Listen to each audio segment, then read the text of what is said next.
Alright, so this is chapter 3. The character is Juno Lena. It's the dude that Valeria was waiting on. Junalina lets his car roll slowly towards the farthest greenhouse. The narrow, cracked asphalt drive is lined with tall grass and tangled forest. He has one hand resting on the steering wheel. There's a lonely look in his eyes, which are gray as sea ice. Juna keeps his hair cut short because it sticks out in all directions if he lets it go because it sticks out in all directions if he lets it grow too long. He's tall and muscular, a result of decades of hard exercise. He's wearing a dark gray jacket with a white dress shirt with a few buttons undone. A bouquet of red roses is laying on the passenger seat beside him. Before Junalina joined the police academy, he was in the military, part of the Special Operations Group, where he qualified for a cutting edge course in the Netherlands on unconventional close quarters and urban guerrilla warfare. Since Juna became a superintendent with the National Crime Unit, he has solved more complex murder cases than anyone in Scandinavia. Last autumn, Juna's prison sentence was reduced to community service as a neighborhood officer in Norrmalm in Stockholm. He's been staying in one of the police services apartments in Rörstrand Street, opposed to the Philadelphia church and opposed to the Philadelphia church. In just a few weeks' time, his dues will be paid and he'll return to duty as a superintendent and get his office and police headquarters back.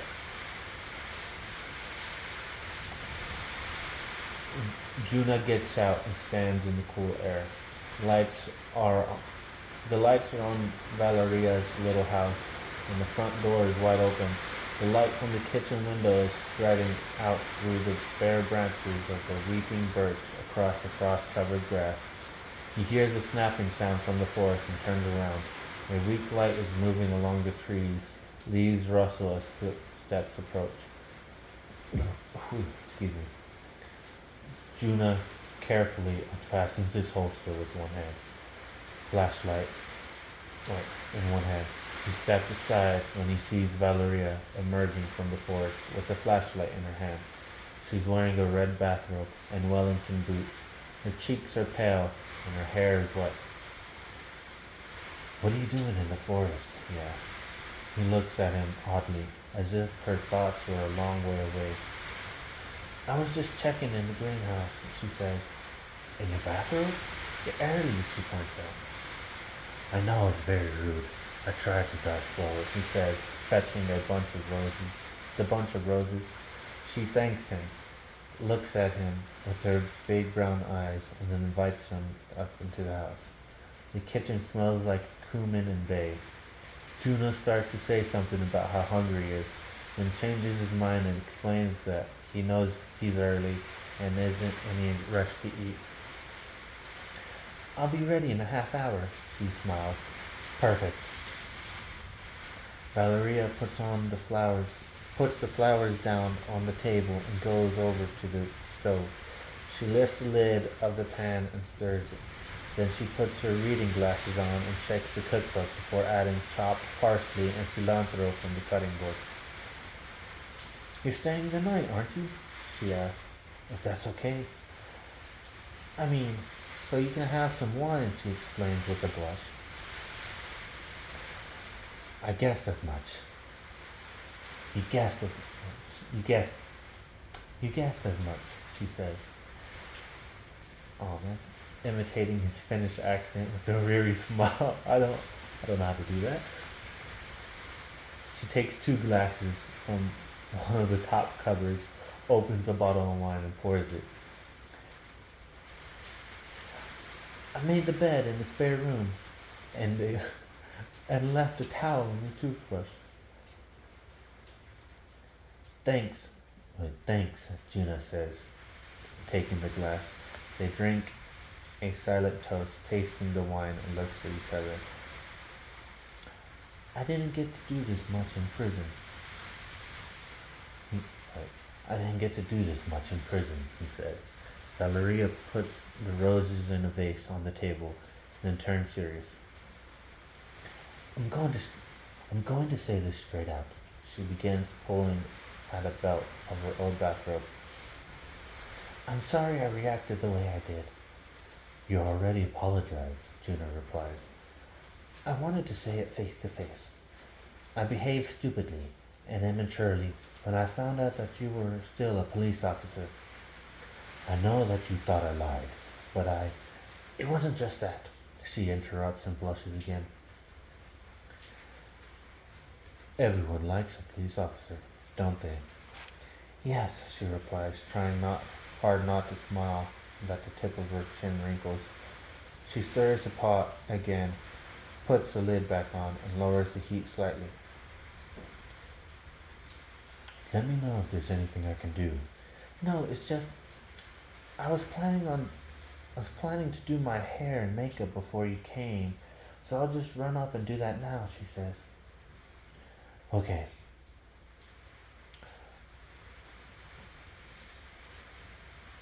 Do you want to wait here or keep me company? I'll keep you company, Juna smiles. They take their wine glasses upstairs and go into the bedroom. The yellow dress is still waiting on the neatly made bed. You can sit in the armchair, Valeria mumbles. Thanks, he says. You don't have to watch. He looks away as she takes off her bathrobe, pulls on the yellow dress, and starts to fasten the small buttons that run up from the waist. I don't usually wear dresses, just on the occasional summer day when I go into the city, she says, looking up at her reflection in the mirror. Really beautiful. Stop looking, she says, smiling as she fastens the seat of her last dress. She fastens the last button over her breast. I can't, he replies. She moves closer to the mirror and starts to pin up on her damp hair. Juno looks at her slender neck and leans forward to put her lipstick on. Juno looks at her slender neck as she leans forward to put her lipstick on.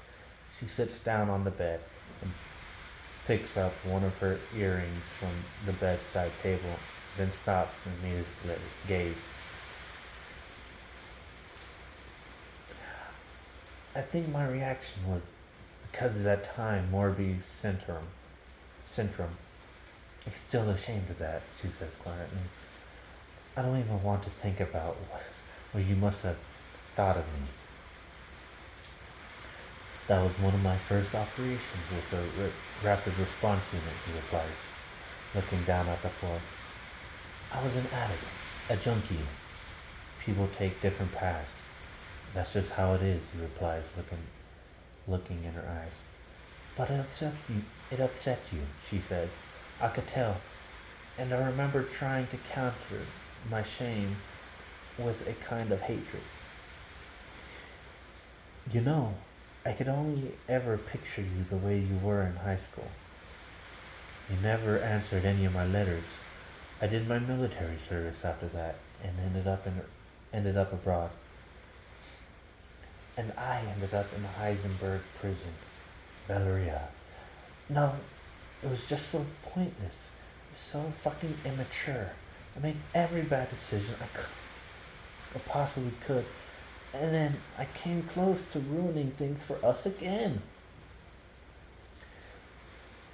You just weren't expecting me to go back to my job as a police officer, he says softly. Do you even know why I was in prison? I've read the file. It's no worse than anything I've done. Okay, as long as you know that I'm no angel. Of course you are, he retorts. Valeria looks up at him, as if there's more to see, as if there's something hidden that might soon become apparent. Juna, he says seriously. She says seriously.